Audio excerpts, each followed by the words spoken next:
Welcome back, my Vitiligans. Now hopefully you've watched my other video. Now in this video I'm going to talk about just some tips and tricks to kind of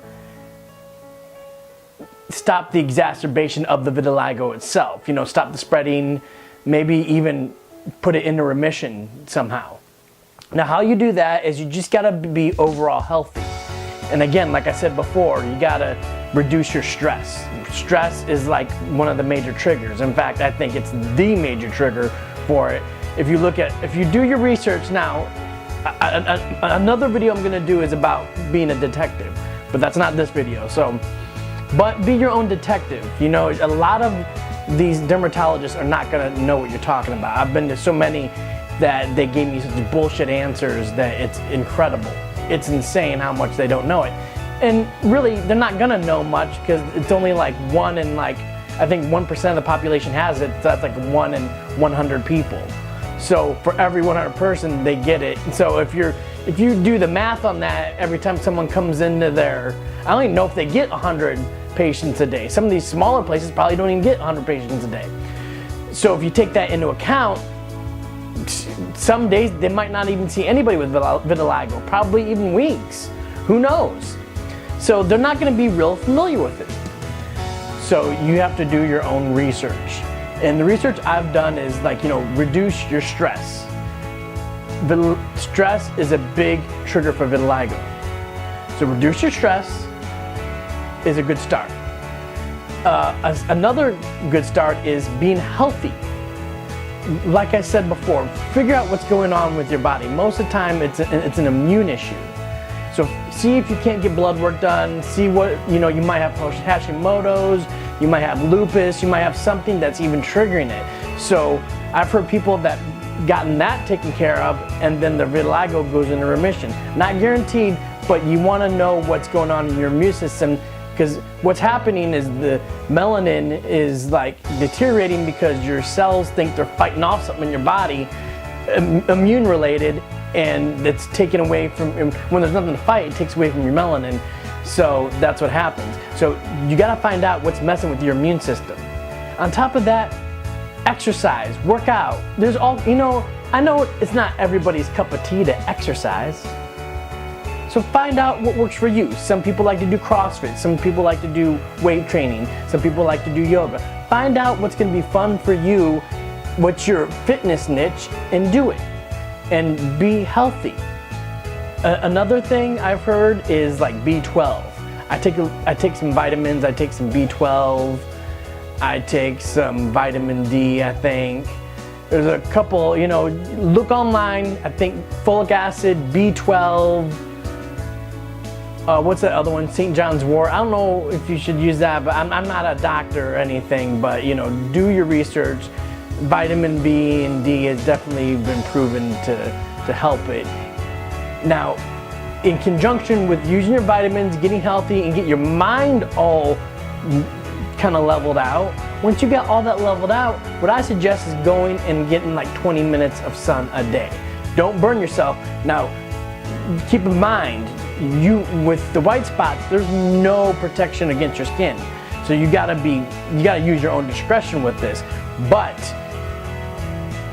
I suggest going and getting 20 minutes of sun, because that's what they're gonna do if you're doing the phototherapy, if you're doing the light therapy, the UVB crap they do at most of the medical centers or doctors or your doctor's office or whoever you go to. They're gonna try to give you that. They're gonna load you up, I think, with B vitamins, and then they give you this UVB light therapy.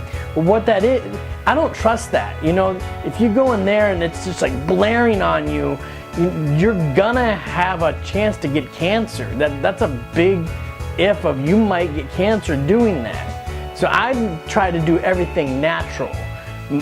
So I try to get 20 minutes of just regular sun. It's the same thing as if you go into a dermatologist's office and they give you the light.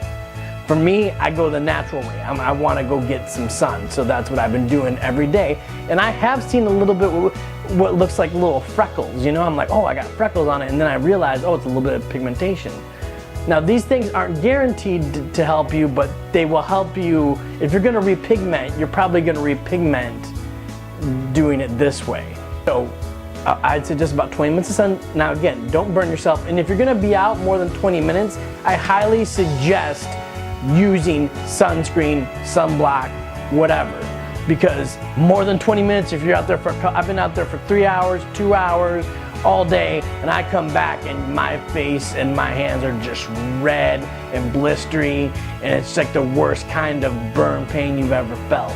And you don't want to go through that, so I don't suggest going over 20 minutes. Again, I'm no doctor. This is just what I feel kind of through my own research and what I kind of know personally from how my body reacts. It's like 20 minutes. And you know, just I think a little extra is have a productive life. You know, if you hate your job or whatever, find a job that fulfills you. Find things that try to make your life congruent. Try to make your life complete and fulfilled.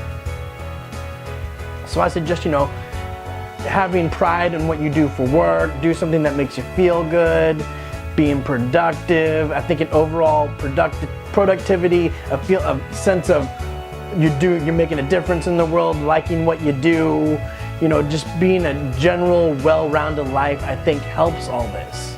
I think when you're feeling better, it helps your body to get better, and that helps your mind. Now I keep on telling you how I've been exercising. Exercising has brought my stress level down. So if you don't want to, you know, I know like stressing out and oh man, it's work trying not to stress.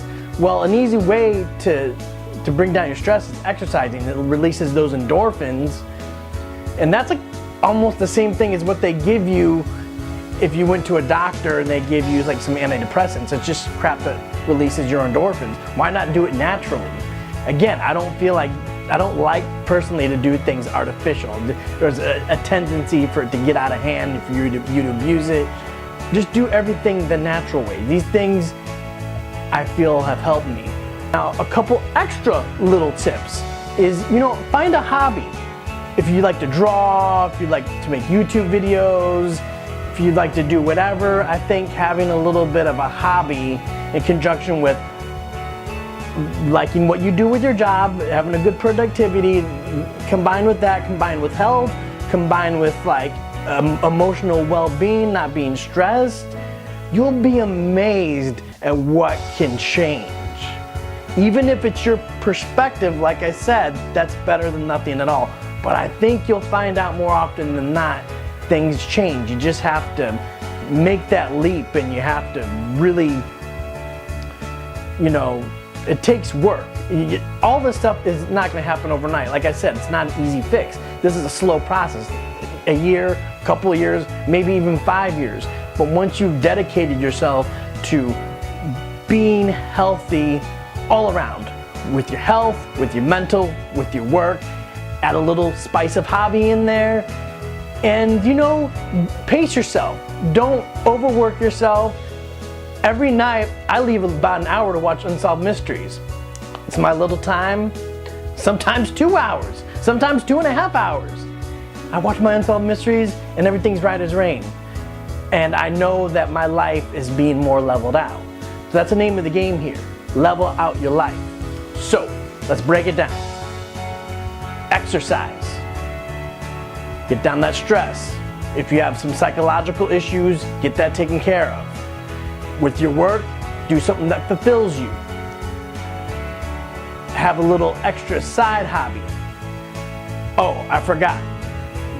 Do your research with vitamins, take a little B, take a little bit of D, that helps, and get out and get in the sun. I know some people with the vitiligo, they tend to not want to go out. They don't want people to see them. But you know, that's a form of stress. That's a form of like strain on your body. Just get over it and get out and get in the sun. The sun is like natural. The sun provides energy to solar panels. There's solar panels in your body. You gotta provide your body with that. Your body needs sun. I'm telling you, it's part of being healthy. I kind of like this illness in a way. I kind of like vitiligo in a way, which is, it's like forced me to like rethink my life and try to be the best person I can be. And in that way, I'm kind of thankful for it. Okay, these are just some little tips and tricks to if you're gonna repigment with vitiligo, you're probably gonna repigment this way.